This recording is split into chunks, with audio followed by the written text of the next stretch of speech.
Welcome to the Minnesota Rovers Tuesday evening presentation. Minnesota Rovers is an outdoors club based in Minneapolis, St. Paul. Our members organize trips that range from 1 hour to 2 weeks in Minnesota or further afield. Examples of our activities include hiking, biking, backpacking, skiing, snowshoeing, paddling, and rock climbing. We also organize conservation and trail clearing trips. Our members have experience and skills in many outdoor activities, so if you want to learn a new outdoor activity, we can probably help you. For more information, go to mnrovers.org. Now let's move on to this week's presentation. Tonight, we're going to hear from Fran as she gives us more of a general overview of Voyageurs, Minnesota's own national park. Fran Lasico is an avid sea kayaker and camper who has kayak camped in Mexico, Canada, New Zealand, both U.S. coast, and 3 Great Lakes. She has introduced rover paddlers to Voyageurs several times, and she tries to get to Voyageurs several times a year. She has been a rover since 2007 and has served on the board 9 years in 3 different positions. So thank you for that, Fran. Fran is also a Leave No Trace master educator. So please welcome Fran Lasico. All right. So I'm going to be talking generally about Voyageurs National Park tonight. I've organized 3 different rover trips there, and I go there. I've been going there since 2010, and except for maybe 1 or 2 years during the pandemic, I like to go a couple times a year, sometimes more. This year I only made it once, but I am aware that what I do there is usually kayak camping out of the sea kayak. And that's not what everybody does, but you can enjoy Voyageurs National Park in a whole variety of ways. There's wildlife there. There's a lot of natural beauty there. There's dark sky stuff, and there's a lot of different ways to enjoy it. I was going through my pictures preparing for this, and one of the things that's a little bit hard about looking at pictures is it reminds me in a way of the Boundary Waters, only with big lakes instead of lots of smaller lakes with portages. And when you look at pictures of the Boundary Waters, like pictures of Voyageurs, often you see there's water and there's trees and there's rocks, and the pictures don't really do it justice.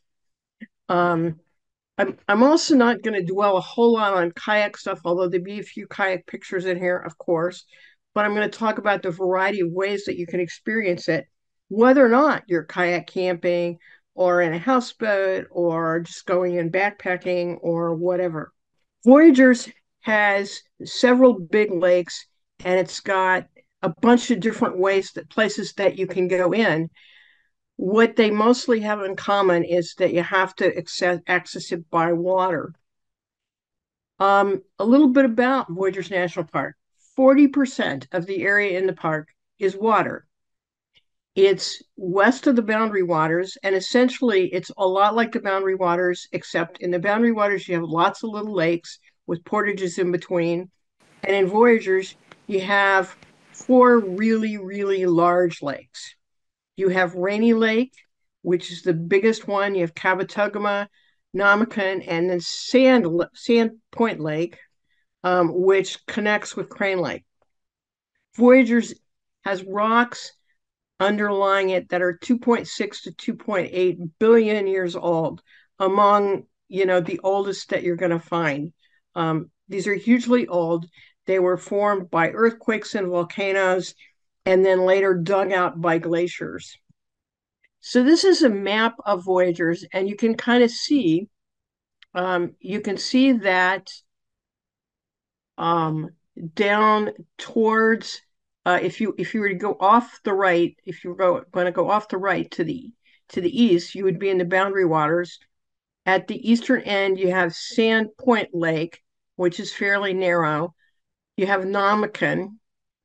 You have Kabetogama here. Kabetogama, just to give you some perspective, if you do a crossing on Kabetogama from one side to the other, it's going to be maybe 2.5 miles. So that's a pretty long kind of crossing. But way bigger than any of them is Rainy.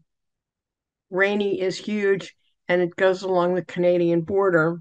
The next slide is going to show you where the border is. You can see the line where the border is. It goes, Kabetogama is totally in the US, but the line for the border goes through the middle of Rainy, and then it goes around and through Namakan. Treaties that set up the border between Canada and the US said that at this part of the border, it was to follow the Voyageurs route. This is the route that French fur traders started taking in about 1688. And that's the border between the US and Canada. Fun fact, if you are up here in Namakan, where I've been, you can look south. You can be in the US and look south and see Canada. I don't know if there's any place else where you can do that. So a little bit about the Voyageurs' history. People have lived in that area, they say, for 12,000 years. There are pictographs. I have not seen much in terms of pictographs there, but there are pictographs that are from 2,600 years ago that natives made.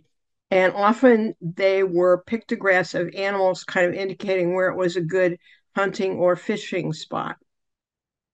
I mentioned that the Voyageurs route is a water border between the US and Canada. It started being used in 1688 by French fur traders, mainly beaver pelts. Beaver pelts were very popular because they're waterproof and they make great hats. And the hats were all trendy in Europe, and Europe killed off most of its beaver population. And so when they came to the North American continent and found all these beavers there, it became a great great commodity to sell and to import to Europe. In fact, I've talked to Canadians who talk about how much of Canada was built on beaver trade.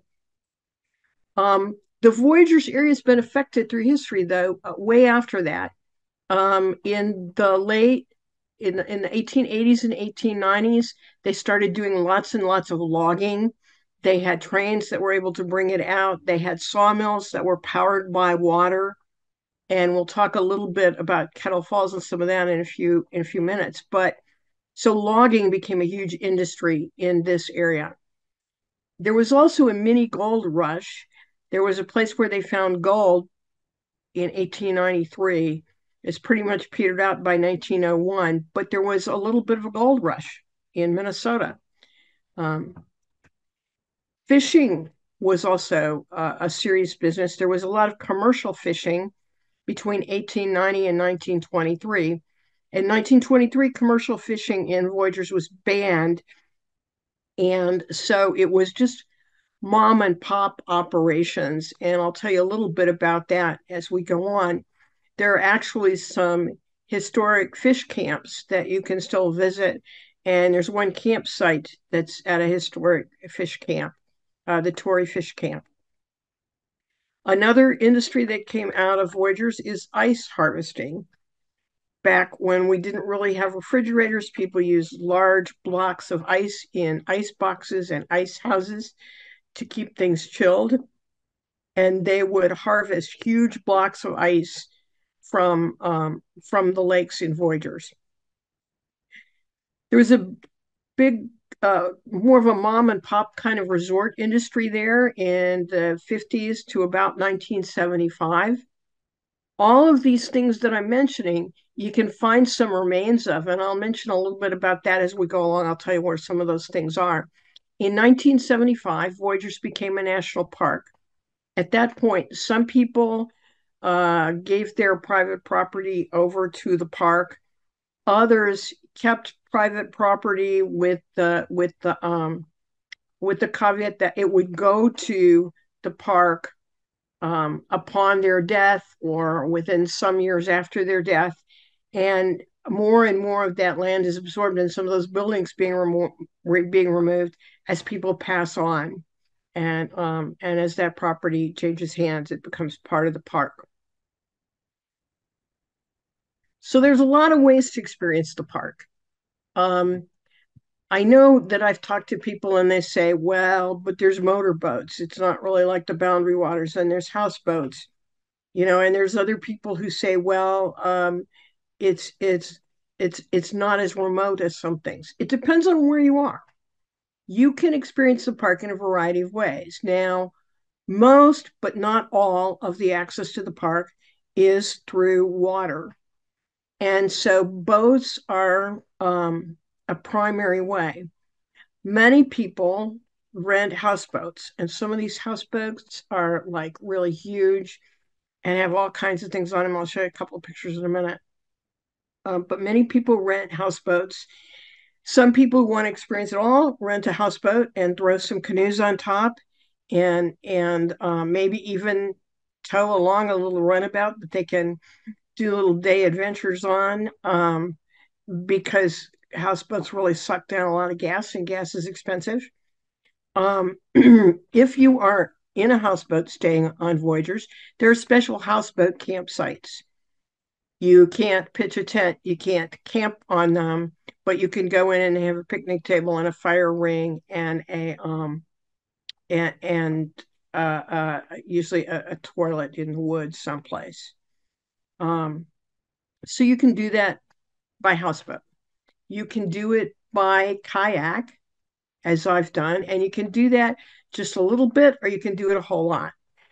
You can do it by Voyager canoe. The last time in August that I was at Voyageurs, as we were launching, there were several Voyager canoes, those huge things with wilderness inquiry that were coming in as we were going out. You can canoe on the interior lakes in the backcountry. So front country are sites that are on the main lakes. But also there's backcountry with lots and lots of little lakes and stuff. And you can backpack into the backcountry and camp in a backcountry site on a lake and arrange. The park has canoes in there that you can reserve and use on those interior lakes.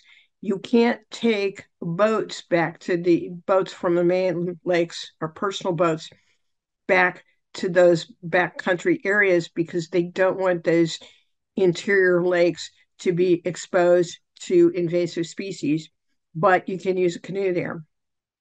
Fishing is big, and lots of people fish at Voyageurs, and some people, will charter people to take them fishing and do that.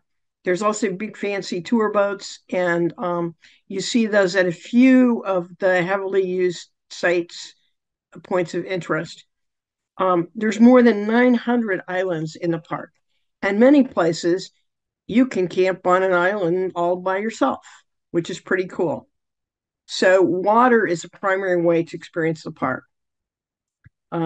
This was a picture from a trip I took in about 2018, I believe, with Voyageurs.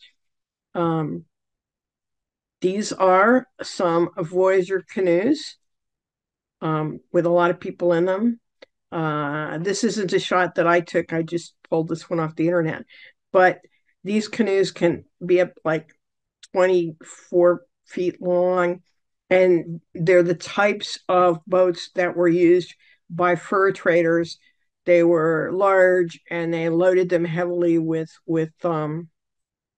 pelts and stuff, and and often they would eat minimally and paddle like 16 hours a day, which doesn't sound very fun, but apparently they made a decent living off of it. This is an example of one of the kinds of houseboats that you see. They don't go fast, but people can stay in them and have a lot of amenities. Some of them are fancy and have big old slides and all kinds of things that you can use on them. And as I said, there's some houseboat specific sites at Voyageurs. So how else can you experience it? So you get there by water, you can camp. There are campsites that are outside but adjoin the park that can let you hike in some areas in the park and let you have access to it. There are front country campsites. As I mentioned, those are ones that border on the big main lakes. There are backcountry campsites, which are the ones that you have to hike into. So there's typically a trailhead, um, and you still have to use a boat to get to the trailhead. Some people use water taxis. Some people use um, boats of whatever kind. I've encountered people who paddled in and then hiked into a backcountry campsite and then used a canoe and stayed there. There are small versus large campsites, and there's some groups of campsites, but I'll show you some pictures here.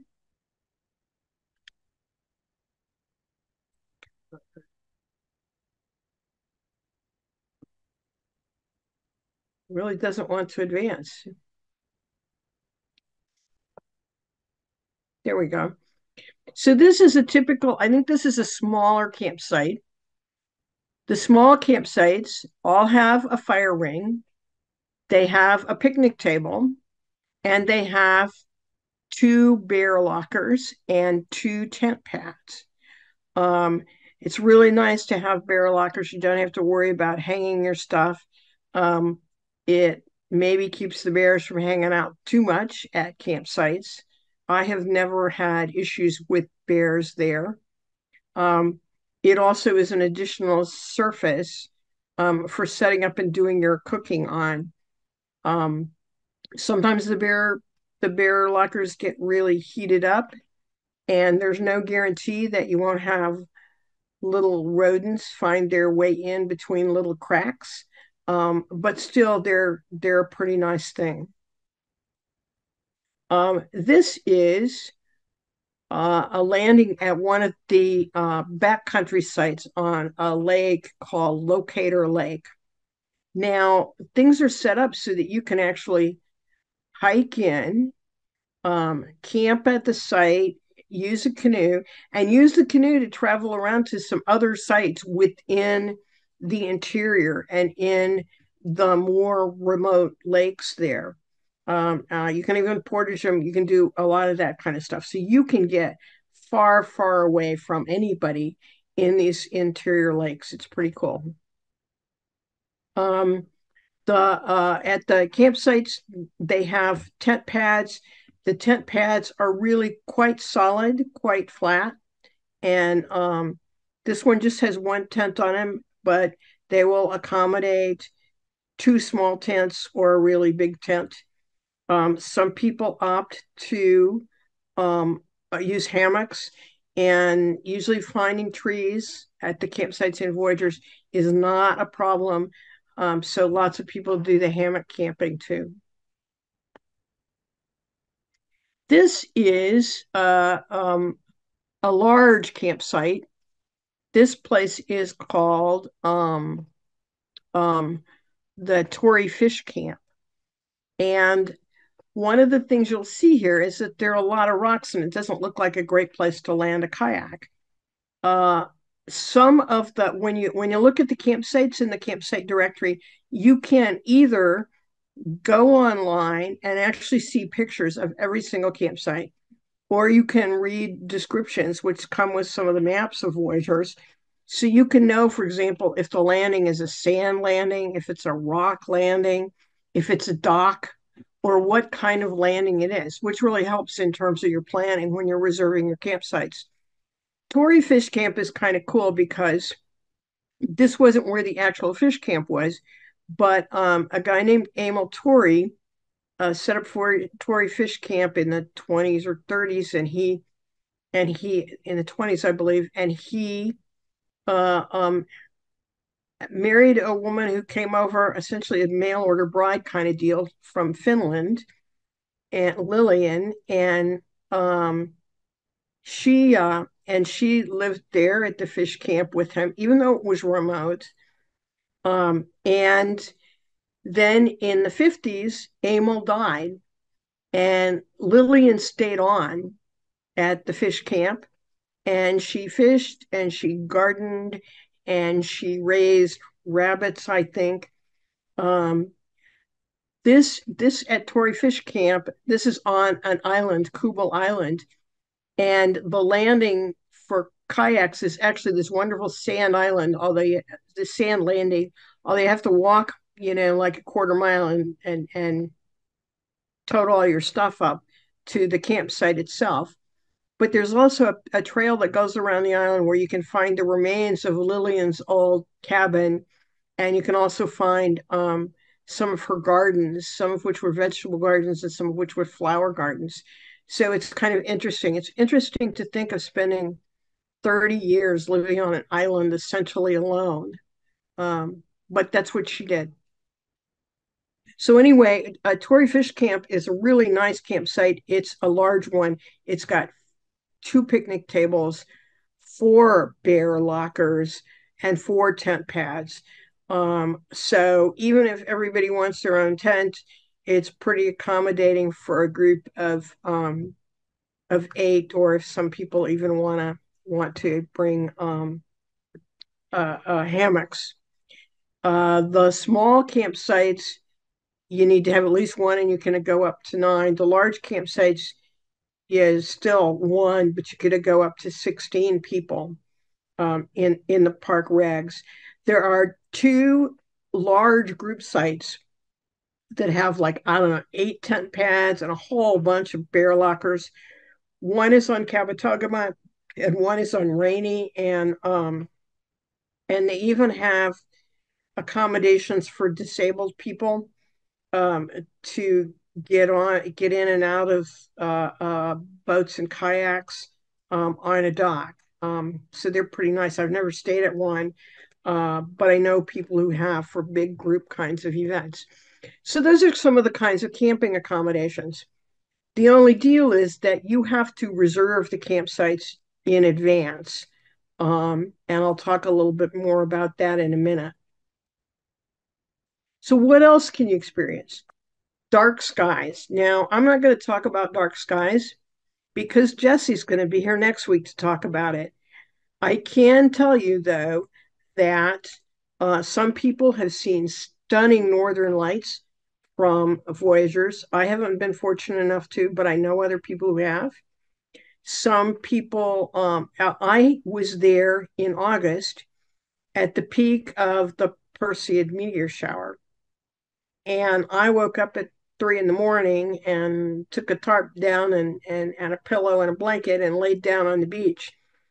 And I stopped counting after seeing 30 meteors in the first 20 minutes or so. I laid out for an hour and a half. I'm sure I saw well over twice that many. I would think I should really go to bed. And then I'd see a couple more. They were just all over the place. It was amazing. So the dark skies, they are pretty impressive. Um, there are times there were times, and actually when we were there in August, there were times that it was harder to see stuff because of smoke from Canadian wildfires.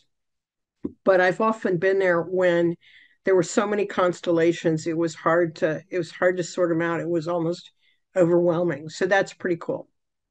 Some people go and like to fish. I don't fish myself, but I have enjoyed the experience of having someone in a group who caught fish and shared it with all of us, which was nice. Another thing that you should think about, I've been talking about the nice weather, but guess what? Winter at Voyageurs is amazing. Now you may be thinking, well, okay, it's winter, but you can cross the lakes. The lakes are frozen solid. You can ski, you can snowshoe. There are snowmobilers and some snowmobile trails, but some are restricted. As you can see, this particular trail seems to not allow motorized vehicles. Well, maybe it does allow snowmobiles. It doesn't allow motorcycles. Some of them don't allow any of that. Some of them are limited. Um, they may not be groomed for cross-country skiing, so you may need backcountry skis or snowshoes. But it's absolutely stunning and beautiful. and remote. So what do you see if you get to Voyageurs? I've mentioned this before. All right, there's several different things that you might enjoy seeing. There's the Kettle Falls Hotel. You can actually stay there too.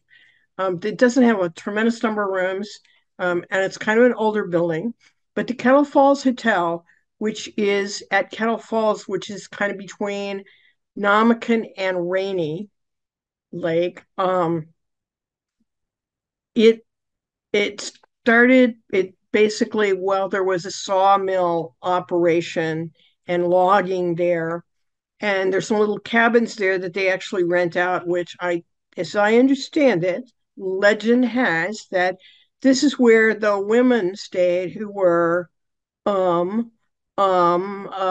there for the men who are loggers. There's also the most amazing pool room you've ever seen. They've got the pool table really level, but the floor has this incredible lump in it. It's quite, I couldn't find my picture of it, but it's quite amazing. Um, this picture is of Ellsworth Rock Garden. Ellsworth Rock Garden is on Kabetogama, near Cutover Island. And Ellsworth Rock Garden, what happened was back when it wasn't a park and people had private property, a couple retired there, and he was making her a little bit crazy, and she told him to do something. And he had been kind of an engineer and worked with a lot of stuff, and he decided to do rock art of various kinds, sculpturing kinds of things. And there are more than 100 different things that he made, some of which are really abstract and some of which are kind of humorous. Um, and then after they passed on, the garden was actually vandalized a lot. People came in and they took stuff and they tore stuff down. But then the park system took it over and they decided to restore it, and they've restored a lot of it. And not only is it this rock garden, but there's a whole lot of flower garden stuff to it too, because I guess she was into gardening. And so it's a kind of an interesting place to see. This is Kettle Falls. This is a dam, and it was built partly to manage the water flow and partly to generate electricity for sawmills and like that. And this is the Kettle Falls Hotel, which is near Kettle Falls, and has the pool room. It's also got a restaurant with that makes really great walleye. Sometimes when I've camped on Namakan, we have taken a day trip up to the Kettle Falls Inn to have walleye for lunch and to look at the falls and then head back. And also, that's an area from which you can be in the U.S. and look south and see Canada. This is one of the buildings that used to be a resort at a place called Hoist Bay. The buildings are still there. Hoist Bay, they used to both take out, it was close to the railway, and they used to take out lumber, and they also used to harvest ice. The first time I was there, there was this giant hoist in the bay, and it's not there anymore, but they used it to raise up huge chunks of ice. And there's an old ice house there that they help in a real shaded area in the woods that they help keep the ice in to keep it cool. And so that's kind of interesting. There's a whole bunch of these buildings. You can actually go and look inside them, and they're starting to fall apart, but they're still there. And there are other places in Voyageurs where there are old remains of some of those resort type places in cabins where people used to go to stay. Um, Wildlife in Voyageurs. Wildlife is one of my favorite things. Um, every time I've been at Voyageurs, I've seen lots of different wildlife. I've seen otters swimming. There are 67 bald eagle nesting areas in Voyageurs. There are loons. I have a picture here of a loon and its baby. Um, but one time I was camped in a place called Lost Bay, and there was a houseboat site that was closed. Sometimes they will close campsites because loons are nesting there, and they'll close it for part of the summer to protect the loons. You will pretty much be guaranteed to hear lots and lots of loons at Voyageurs. Anybody who is listening to this who's been there knows that. There's also warblers and woodpeckers and all kinds of bird life. I'm not much of a birder, but I've gone with birders, and they're just in heaven. Beavers, as I mentioned, were a primary kind of thing. Some years back at the start of the pandemic, we had Ben Goldfarb, who wrote a book on beavers, talked to the rovers. He went to Voyageurs after he wrote his book and was amazed by the beavers. If you are at Voyageurs, you will likely encounter beaver dams in some places, especially, I mean, not so much in the big lakes, maybe in some little corners of them, but especially if you get back into some of the backwoods areas, um, it can be kind of marshy and swampy, but it's a great habitat. Um, in the back areas, I haven't in the front areas, but in the back areas, you're likely to see moose. Um, I have not encountered bears, but I know people who have, black bears, basically. Wolves, you may recall, we've had presentations from people from the Voyageurs Wolf Project. They actually, for both wolves and moose, wildlife people have studied both of these species in Voyageurs. Now, if you haven't gone and looked at some of the video on the Voyageurs Wolf Project website or Facebook page or their YouTube channel, you should. They have a lot of information and a lot of pictures and video of wolves, but more than that, they have webcams, trail cams set up all over the place. And so they have a video of, a year on a beaver dam that, cues into all of the animals that pass through, which includes moose and beavers and various kinds of birds and wildlife and pelicans. I didn't mention pelicans, but I've seen pelicans at Voyageurs. So, if you, and I haven't even spent a lot of time on the trails in the backcountry because I've usually spent my time on the water. I've only done a little bit of hiking back into the backcountry there. And I've seen that if you go into the backcountry, you're likely to see a lot more. So there's a lot to see at Voyageurs.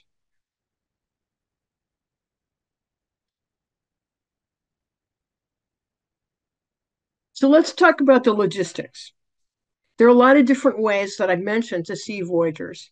If you want to camp at a Voyageurs National Park campsite within the camp, first of all, you need to get your campsite reservations in advance. Reservations are harder to get for the larger campsites and for the ones that are closer to some of the entrances because it can be a little bit of a little bit difficult. There are some that are almost always open, but are too far to really, they're further than I really want to kayak in. But you typically need to do it. They're typically available on specific dates, and the further in advance you go, the more likely you are to be able to get the sites that you want on the days that you want. The more flexibility you have, the more likely it is that you're going to be able to work it out too. But you do need to do your campsite reservations through the recreation.gov site. But you can look at the specific campsites and get a whole lot of information on the landings and and the numbers of and the information about the numbers of bear vaults and tent pads and like that. You have to be able to get to the campsites, and if you don't have a boat, there are private vendors. You can rent houseboats. You can get water taxis. I have friends who like to kayak, but have people that they go with who don't like to kayak, and they have taken water taxis out to the campsite.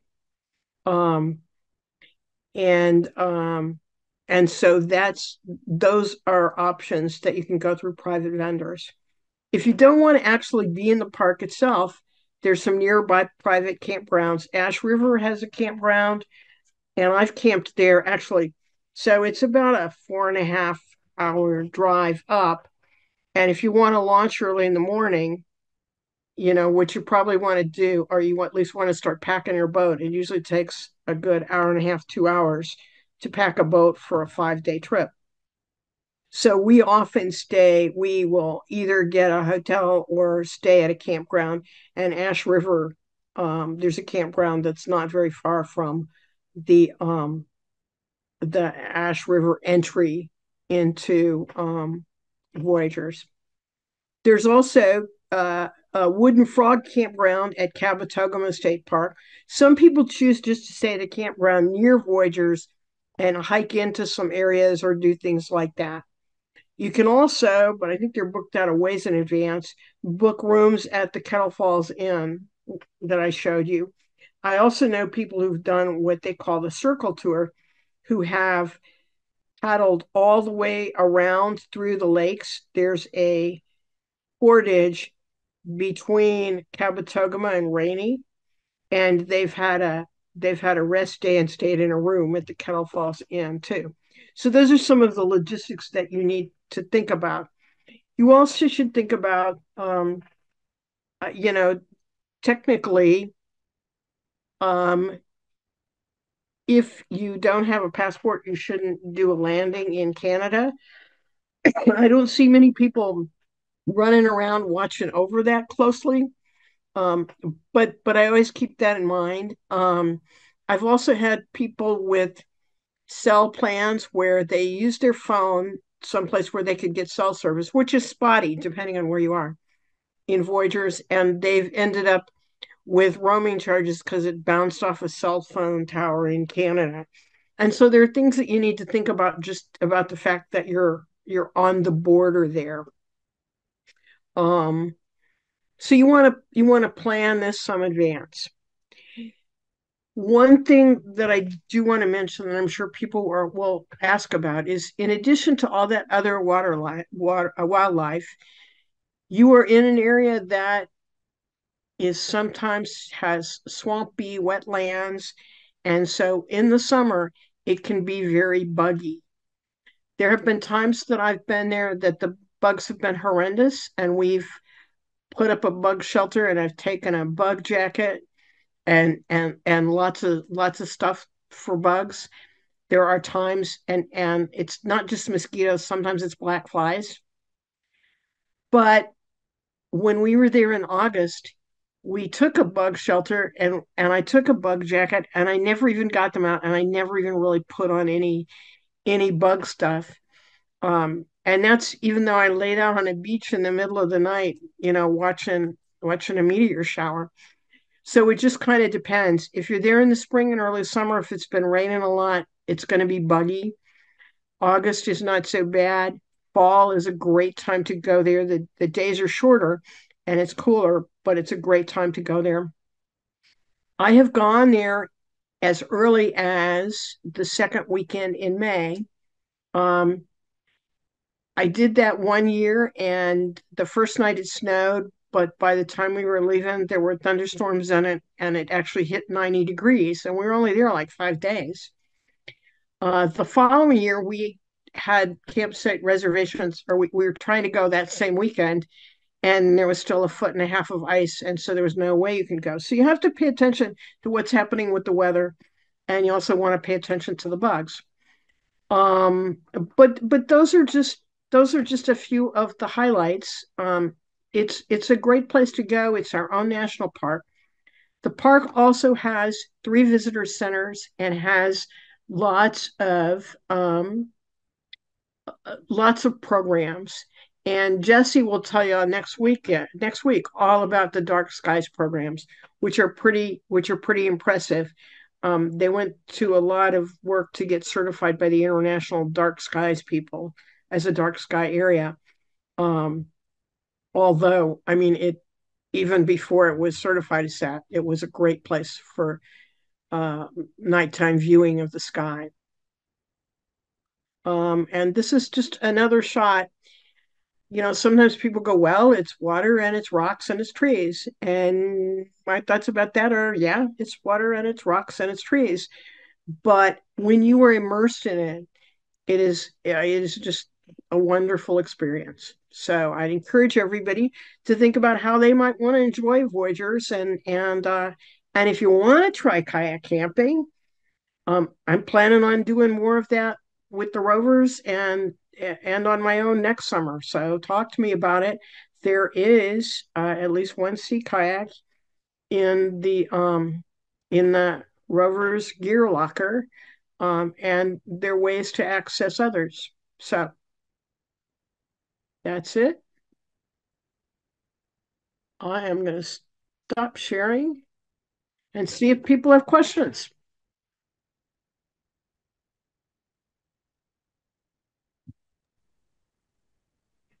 Can I ask if there are any questions? Are there any questions for Fran? So this is Melissa, and it's not so much a question as an observation. I went with her in August on an Amakan, and Fran, I know people say, oh, it's just rocks and trees and water. But what I really loved about it was when we could get close to shorelines. I love moss, and there was lots of moss on rocks with pine trees. So just the combination of textures and colors were just kind of awe-inspiring to me. So that's what I liked a lot about our trip was just those contrasts and textures. And we had great weather. It was just wonderful. Yeah, it was pretty perfect. And I also didn't mention there are places that you can go where you can see really cool little waterfalls. Oh yeah, yes, we did that. They were really pretty. I had a question for you about canoeing. I know you mentioned that some people will throw them on top of their houseboat and tow them out to where they're going, but are people braving the big lakes and tripping like they might in the boundary waters, or is that not a thing? So they are big lakes, and I have paddled there when it has been just completely flat and glassy. And I have paddled there when it has been bumpier, and there are places where you get reflecting waves. Sadly, a few weeks ago, a ranger who is helping a family who had flipped their boat, I think, um, his his boat got flipped and he drowned. I've seen waves as big as a couple of feet, and if the wind is coming from the northwest, you can imagine, like on a big lake like Cabotogama, it'll really sweep through. Namakan has lots of little islands, and sometimes you get weird effects between the islands, in terms of reverberating waves and stuff. But every single time that I've gone, because I'm a kayaker, I have gone in a kayak, and that's probably been, I don't know, 15 times or so. On I've never gone in on Sandpoint Lake, or Crane, but I've done many trips on Rainy, which is really big water, on Cabotogama, and also on Namakan. And Melissa, you were on Cabotogama where we encountered some waves. Yeah, I'm just trying to remember because he was asking about canoeing too, and I mean I remember the motorboats and I remember other kayaks. I'm not remembering canoes, but I can't imagine there aren't people out there canoeing. Fran, have you seen? So some people will canoe close to shore or a really quick crossing. Regular canoes, not so much, only very occasionally and in protected areas or in the interior lakes. Voyageurs canoes, I have seen on the bigger lakes, but they're bigger and more stable and all of that. Mm. Yeah. Thank you. Hey, Fran, I think you mentioned that there are canoes scattered around Voyagers that you get a key or some sort of access and you can take those out. How extensive is that? Well, there are some very specific trails to interior lakes, and I think they're on a lot of the interior lakes. I haven't actually checked it out myself, but I know people who have done it who said that it was pretty convenient. I mean, they had to either paddle or take some kind of boat to get to the trailhead to get into the interior lakes. Where you get to those are in the north shore of Cabotogama and access to Cabotogama. The Ash River entry is between Cabotogama and Namakan, and the you can actually do a short paddle through that section, and then a portage, and then stay in pretty protected waters and get up to that trail. So you could do that by canoe. But you have to be able to get to the trailhead somehow or another. Uh, yeah. Thank you. So you couldn't bring your own canoes into the interior then, or that's what No, you can't. yeah, yeah. Trails to the interior lakes are often, I don't know, 5 miles. That's kind of a long portage with all your stuff. Oh, Um, yeah. That is a long part. Yeah, yeah. they don't want boats that have been on the big lakes to go into those interior lakes because of concerns about invasive species. Oh, yeah, yeah. That makes sense. Yeah. Was it expensive to camp in those campsites that you're showing us, uh, or Um, I think I've rented campsites, and there's usually a fee, just a general rental fee, and then it's per night, and it depends on the size of the campsite and stuff. But but I think once you divide it up a bunch of people, oh, what that'd be cheap. Yeah. I think everybody chipped in $20. Oh, okay. Oh, Probably spent more on gas getting up to Voyagers, and you certainly probably spent more on food. yeah. Oh, those look like very nice, well organized sites. Yeah, They yeah. the campsites are nice. They didn't used to require reservations when I was first going there. They didn't. And in a way, I mean, people complain and say the reservation system is a pain.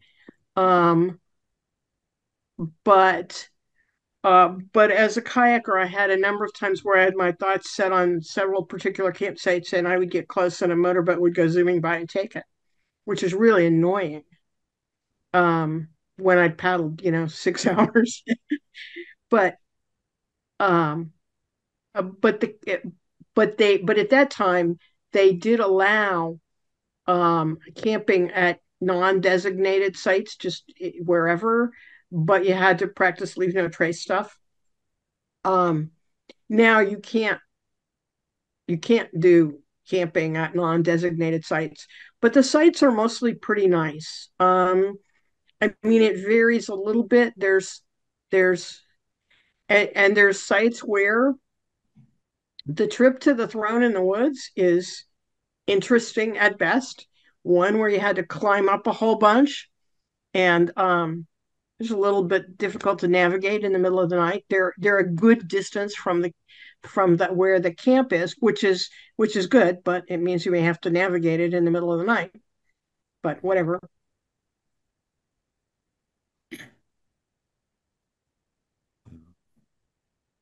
ran into those in the boundary waters, but I also thought always a nice view. Yes, some Yes. great pictures. Yes, that's true. One thing I didn't mention is there are some specifically designated day sites where you're not allowed to camp that are set for people to picnic or enjoy or whatever. And some of those are some nice places too, that are just designated as picnic areas. Hmm. And when you're at a campsite or a picnic area, you are not within sight of any other campsites. You know, they're separated from each other. Hmm.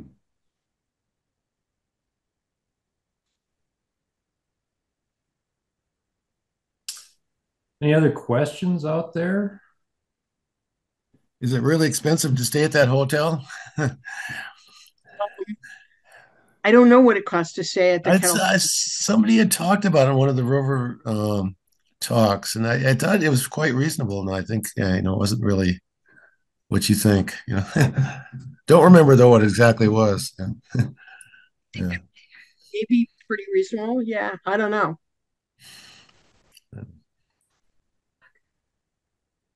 All righty. Well, thanks, Fran. That's Yeah, thank you. we had a presentation several years ago from someone representing Voyageurs, and it's intrigued me and all the stuff that's available up there that kind of gets ignored, overshadowed by boundary waters.